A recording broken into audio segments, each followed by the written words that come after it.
Butts. There are butts everywhere. Hi, I'm Elena, and I'm here for the next installment of Should Rock Stars Write Books? And Are They Any Good? I really love rock music, and so I've started collecting all sorts of different merchandise and all kinds of random things that rock stars put out. And one of the big things that I've noticed is that they seem to be putting out books at quite a high rate lately. So the next thing that I'm going to be reviewing is Gloom by Ricky Olson, also known as Ricky Horror from Motionless in White. This is a book that I have been looking forward to since I heard about it in June, July. Regardless, it is out now, and I was pumped to get it. This is a collection of short stories, about 120-ish pages, featuring 12 short stories about pretty much what the title says. It's pretty gloomy. I'm assuming he did the cover photo, because it doesn't actually say anywhere in here about who did the cover photo or the design, so I'm kind of wondering if he did the design himself. Usually on books they'll say, "Design by," and here we have nothing, so I'm kind of assuming he did the photo and design. I don't know if Ricky did that. If anyone knows, please let me know. There is a lot of death. Also, for some reason, a lot of butts in this book. Like after a point early on in reading this, I'm like, okay, who gonna die next? Not in this story? Okay, next story? Ah, yep, there's the dead person. Got it. Just like, everyone in this book is having kind of a bad day. The writing style was pretty unique. It took some getting used to, the conversational style that this book has. It's not very formal, and I like that. I think it's pulled off very well. I was excited for this book partially because I didn't feel worried that I was going to hate this book. Ricky did put some of the first story, Vanity, on his website, on his blog, for people to read. So I knew going into this that the writing style was at least going to be competent. So yay, A+. I think definitely his blog helped to market this book, and I think as well his fame helped to market this book just a little bit. Actually, probably a lot of bit. I don't think I would have known about this book had it not been for the fact that it was Ricky Horror's book. I don't think I would have picked it up had it not been for that. So there is something to think about. However, the book itself is not carried solely by the fact that Ricky is famous. It is a quality book. I kind of wonder, was this book self-published? I looked up the press, North Lake Press, and I couldn't find a single thing on any website anywhere about this. The only thing that came up was this book, and I think North Light Press as well, but that's not what we're looking for. So if this was self-published, absolutely solid job, A+.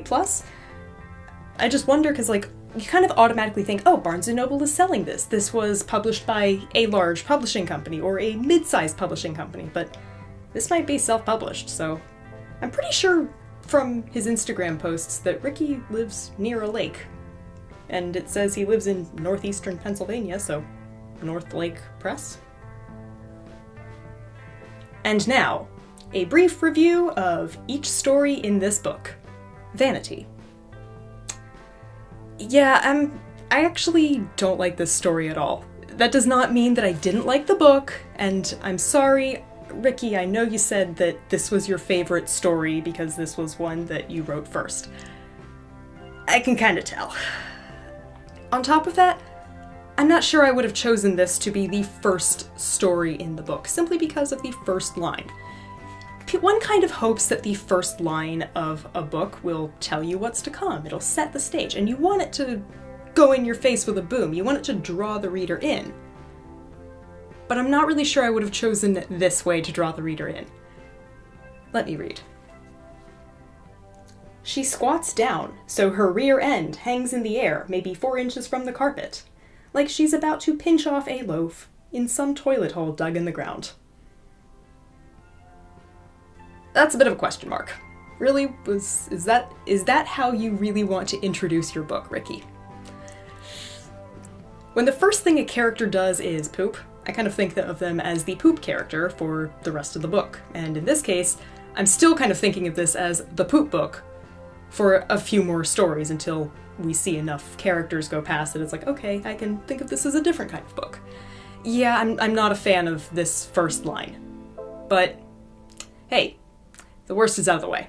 1-800. This story was weird and disconcerting, especially after the first story, but other than that, I don't really have any strong feelings about it. It's fine. Well written. The Snowglobe. Here is where this book gets started. Like, this is where I'm like, yes, give me this story. It plays off of some traditional tropes of 3 wishes. But really we get inside the head of the character a little bit more, and I was for that. I was for that up until a point where it kind of just fizzled out. I was hoping for a little bit more of a bang at the end of the story.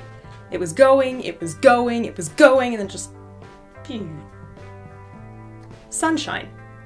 Oh, come on! You're metaphorically kicking the dog. Good story, but wow, is that a downer.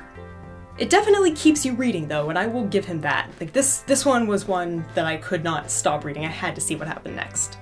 Slug. Ow. Next. Wet Socks. This was one of my favorites just because there's so many different layers to it. It kept me reading, and it really raises a lot of questions. I'm keeping this all spoiler neutral, but like, I don't know how else to say it, but it's like there's a lot that kind of keeps you wondering, keeps you guessing, but like in a good way. Everything gets wrapped up, but it lingers with you. You're still wondering at the end, what happened here? Wow, that was powerful. Summitview Crest. Yep.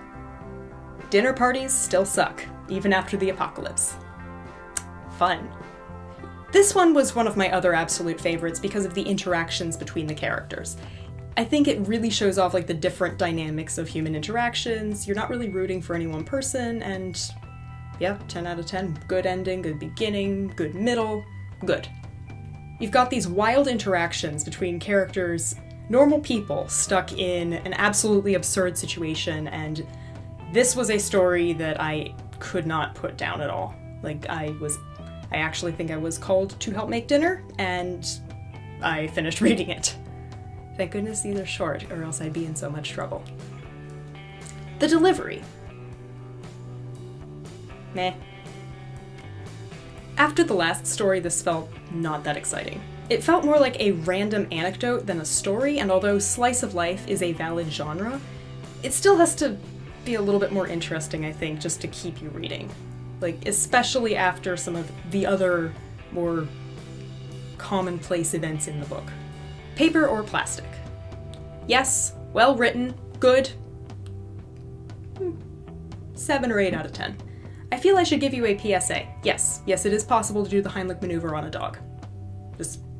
That doesn't matter for the story, but I feel I should share that with people watching this. Yes, you can save your dog's life.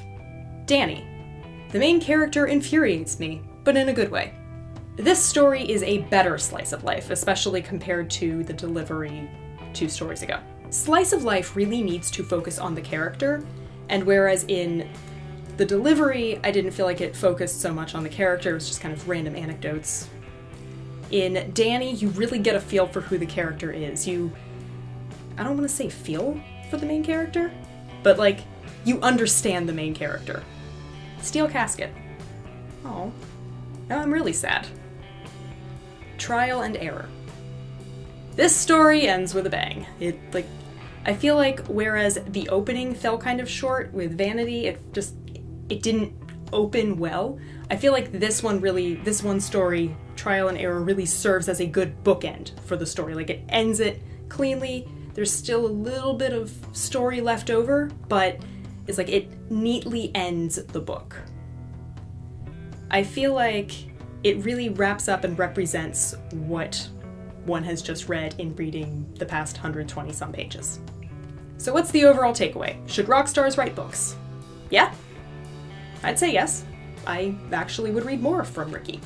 So who would I recommend this book to? It is a really good book. It is not for the faint of heart, though.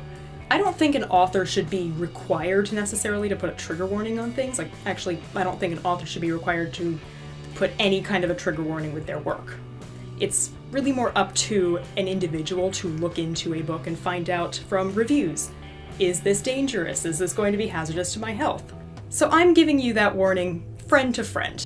If you are going to be deeply disturbed by assault, abuse, murder, incest, death, blood, gore, sex, poop, genitals, genital trauma, or drowning, I would give this book a miss.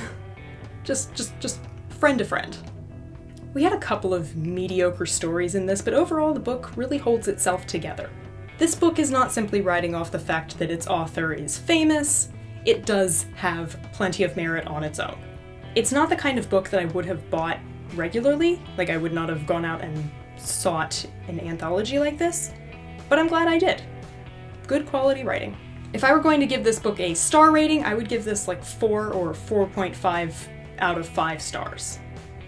Absolutely, this book was well written, well done, well put together, and yeah, I would recommend it to people to read. I would recommend it for someone with a very strong stomach, but I would recommend it. And yeah, A+, Ricky. I do want to see more writing from him because this was that good. Thank you for watching. If you enjoyed this, feel free to hit the subscribe button. I'm going to be doing a lot more reviews like this, and as rock stars keep writing books, I'm going to keep reviewing them.